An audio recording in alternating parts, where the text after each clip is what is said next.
Halo guys, selamat datang di channel Jadul Series, channel yang menceritakan tentang drama dan film jadul.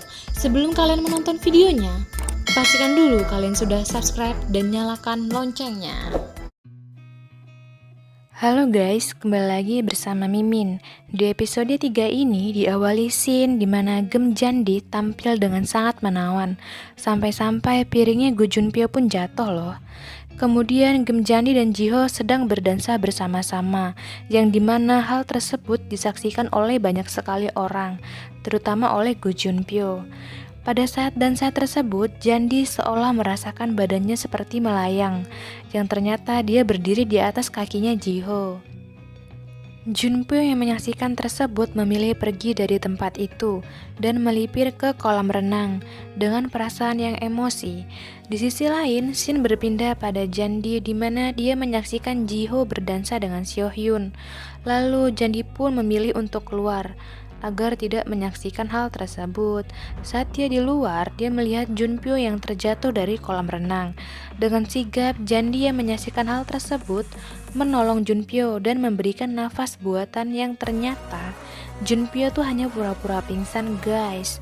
Jandi yang menyaksikan hal tersebut pun mau gak mau dia marah dan gak bisa berword-word dan hanya bisa melakukan satu hal, yaitu menonjok Gu Junpyo. Dan hal tersebut disaksikan oleh banyak sekali orang, termasuk oleh Jiho. Esok harinya, scene berpindah pada Jiho dan Jandi, di mana Jandi datang menemui Jiho yang sedang bermain biola dan melihat senar ataupun biola yang dimainkannya itu putus, yang mengakibatkan tangannya terluka. Dengan gercep, Jandi pun membalut luka Jiho dengan sapu tangannya. Namun, hal tersebut ternyata direkam oleh geng-geng cewek cantik di sekolah, yang kemudian hasil rekaman tersebut ditunjukkan kepada Junpyo.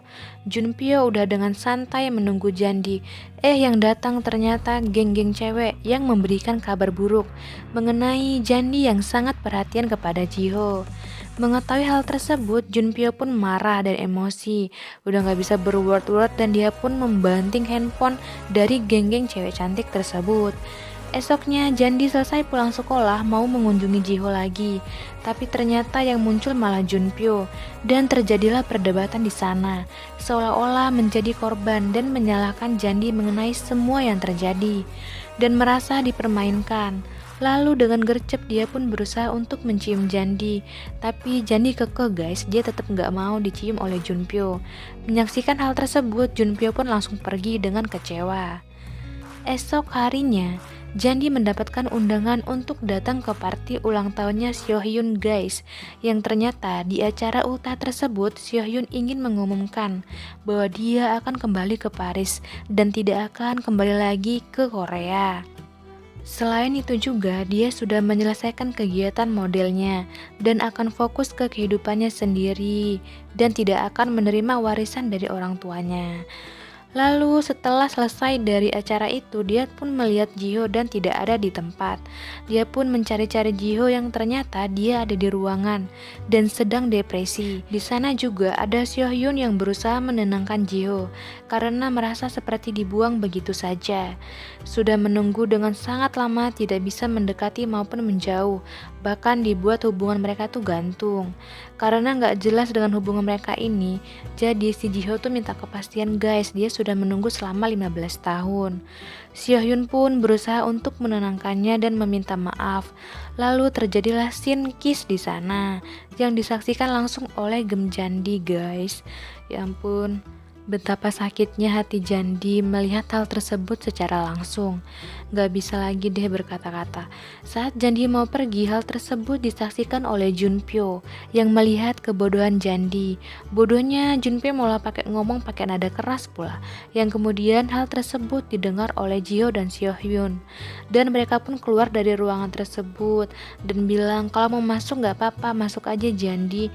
Ya gimana ya, kalau Mimin jadi Jandi pun pasti gak bakal mau masuk ke situ, apalagi melihat kiss seperti itu.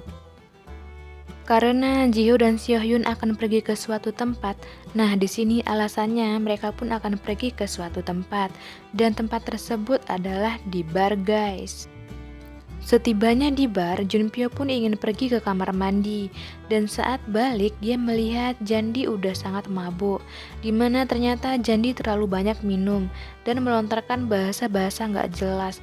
Semua unek-uneknya dikeluarkan dan tersampaikan ke Junpyo. Lalu tiba-tiba saja si Jandi pun muntah di bajunya Junpyo. Bener-bener ya. Esok harinya, yang ternyata Jandi terbangun di kamarnya Junpyo dengan posisi pakaian dan semuanya sudah tergantikan. Melihat dia yang seperti itu, udah mau ngamuk aja nih Jandinya kepada Junpyo, takutnya diapa-apain. Dan Junpyo pun berusaha untuk mengingatkan apa yang terjadi semalam. Dan bener aja, Jandi pun langsung ingat apa yang terjadi. Dan dia merasa bersalah lalu meminta maaf. Dan saat asik-asik ngobrol, ternyata ibunya sedang menuju ke kamarnya Junpyo, yang dimana ibunya Junpyo sangat menjaga ketat banget Junpyo.